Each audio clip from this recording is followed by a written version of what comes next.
Hey, all, Pastor Jason here. Just want to share a lingering thought with you that I have from my sermon yesterday at Ravenna Church of the Nazarene. It's titled Sending a Message. You can find it on the Rav Naz Facebook page, YouTube, or the Dirt Pastorman podcast. And that sermon, I look at Judges chapter 19, verses 20 through 30. And it's a very dark, difficult passage. And it deals with the heaviness and the weight of the fact that we as human beings are broken.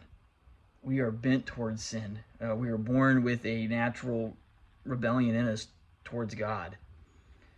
And in the sermon, and this is where my lingering thought comes from, I talk about how our sin hurts God. When we as human beings sin, it grieves God's heart. And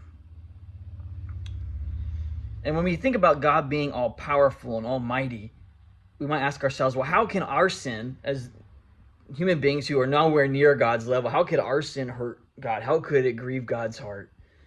And you got to understand, when I'm talking about grieving God's heart, that I'm not saying that we take God's power away by our sin. I'm not even saying that we ruin God's plans by our sin. God's still sovereign. God's still all-powerful. He's still all those things. But what our sin does is, though, it separates us from God, and that's what grieves him. It separates us from God, and it causes harm to others. And God loves us, and God loves others. And so he doesn't want to see any of us harmed by any of the things that we do, say, or anything like that. And he doesn't want to see that happen to us. So God's all-powerful. God is sovereign. But God is also loving.